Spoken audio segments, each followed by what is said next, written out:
Здравейте, здравейте, скъпи кози рози! Аз съм Светлана и това е вашия таро разклад за месец януари.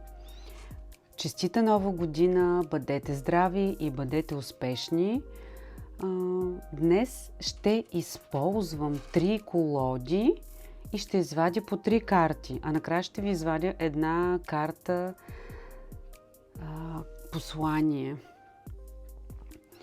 Скъпи кози рози, не забравяйте да гледате и таро прогнозата за вашия асцендент и знакът, в който стои вашата луна. Първа колода таро на прозрението и 3 карти да извадим от него.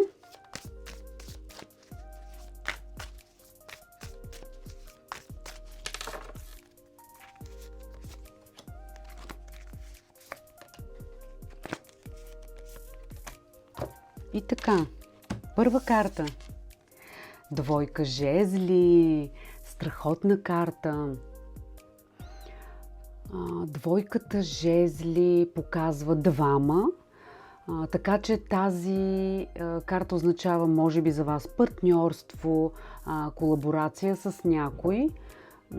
Тя показва огромното ви желание да вземете някакво решение, да се решите, което може да е свързано с вашата работа, с разширяването на вашия бизнес, нещо свързано с някакъв проект или с вашия растеж. Вижте, кози рози, светът е в краката ви, но ако искате да побеждавате и да реализирате пълния ви потенциал, трябва да излезете от зоната ви на комфорт. Просто трябва да се решите да го направите. Втора карта, петица пентакли. Може би не се решавате, защото се страхувате, че няма, примерно, да ви стигнат ресурсите, парите. Може би ви е страх, че няма да имате клиенти достатъчно. Въобще, тъй като това е парична карта, страховете ви може би като цяло са свързани с финансите. Но бъдете сигурни, кози рози, че изход има. Виждате ли този ключ? Просто вие не го виждате. Ето е вратата, ето е ключалката. Просто възможно е да нямате сили, да не се чувствате толкова жизнени и енергични, но взимайте ключа, огледайте се и отворете тази врата. Направете го, изход има от всяка ситуация. Тази карта казва: не се притеснявайте, всичко ще стане. Тя е свързана с промените, затова не се страхувайте от промените. Все пак това са нови възможности. И трета карта. Голяма аркана, обесеният. Да, нещо сте зациклили, скъпи кози рози, този месец. Но това е пауза. Пауза за почивка. Може би наистина ви трябва почивка, преди да излезете напред и да почнете вашата борба.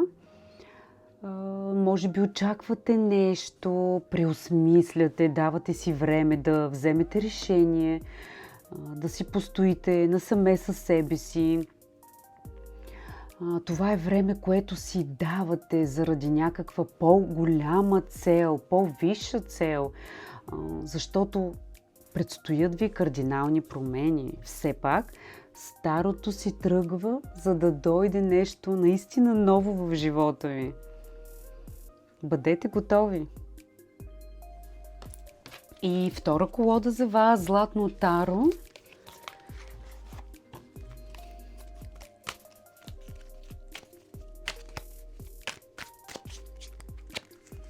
Първа карта, втора карта и трета карта. първа карта. Светът, кози рози, вижте, наистина ви чака някакво ново начало, нещо ново. Светът показва завършването на някакъв цикъл. Нещо трябва да приключите през януари, нещо трябва да завърши, защото ви очаква ново начало. По тази карта светът, прогнозата винаги е позитивна, така че не се съмнявайте и не се страхувайте. Тя показва сбъдването на вашите желания, цялостност, пълнота, хармония. Тя е последната карта в големите аркани и това може би означава приключването на някакъв проект, постигането на някакви цели, триумф и победа. Страхотно. Втора карта. Крал Пентакли. Вижте каква финансова карта. Това са големи финанси, но освен това, тази карта показва, това е мъжка фигура, може би това е вашият баща, вашият началник, вашият съпруг, някой от земна зодия, телец, козирог или дева. Ще играе роля в живота ви през месец януари. Това може би показва, че тази карта може би показва, че през януари ще бъдете по-практични и тази карта ви предвещава стабилност и много изгодни сделки. А може би и ще получите някакъв съвет, свързан с финансите. Трета карта, да, сол мечове. За вас януари месец определено е свързан с някакви нови начинания, с започването на някакъв нов проект, нова работа. Това е първа карта и тя показва началото. Така че, може би ще подпишете някакъв важен договор или ви очакват някакви важни преговори. Може би договаряне на проект, заплащане, възнаграждение за работата за проекта, бонус, който ще бъде доста голям. Да, тази карта показва ясната информация, ясният ум, така че очаквайте информацията, която ще сложи така всичко по местата си. И трета колода, колодата на вещиците.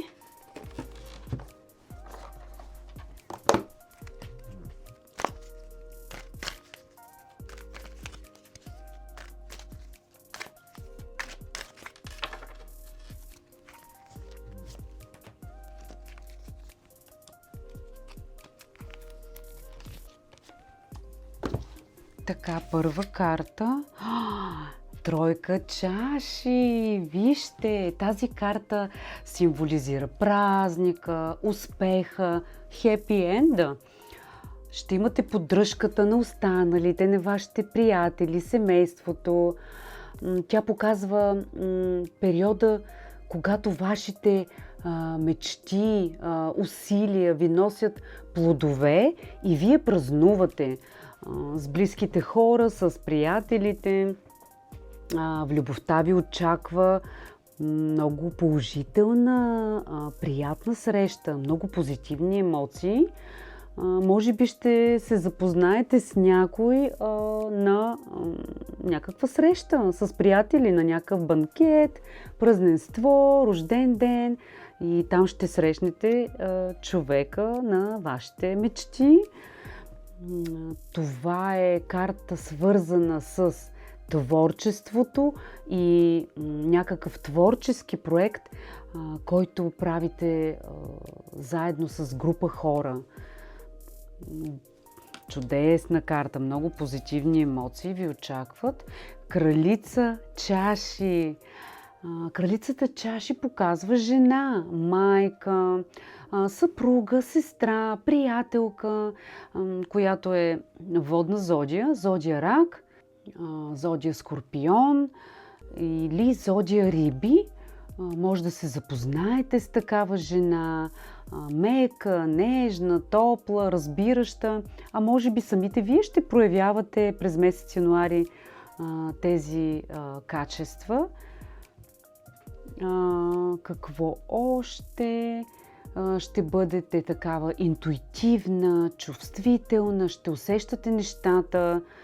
Доверете се на интуицията през месец януари. Доверете се на себе си или чуйте съвета на тази жена. Възможно е да се занимавате с творчество, както казах по тази карта, и ще бъдете изпълнени с тези приятни, позитивни, творчески емоции. Трета карта – ново начало. Картата Шутът, голяма аркана, Козирози. Наистина картата показва нов етап, ново начало за вас в живота. Когато нещо започва от нулата, когато отваряте нова, чиста страница и започвате да пишете нова глава от живота си. А може би това ще бъде някакво спонтанно решение, което тотално ще промени посоката на живота ви. Времето наистина е подходящо за стартирането на нова работа, нов бизнес или смяна на сферата на дейност. Ако се съмнявате да започнете нещо ново, картата ви казва: рискувайте, направете го. Защото когато направим първата стъпка, крачка в неизвестното, се отварят нови пътища, нова вселена, ние пишем нов сценарий. Прекрасно, Козирози. И карта послание от моите интуитивни карти, послание от Вселената. Да видим какво послание ви праща Вселената за месец януари. Какво трябва да знаете?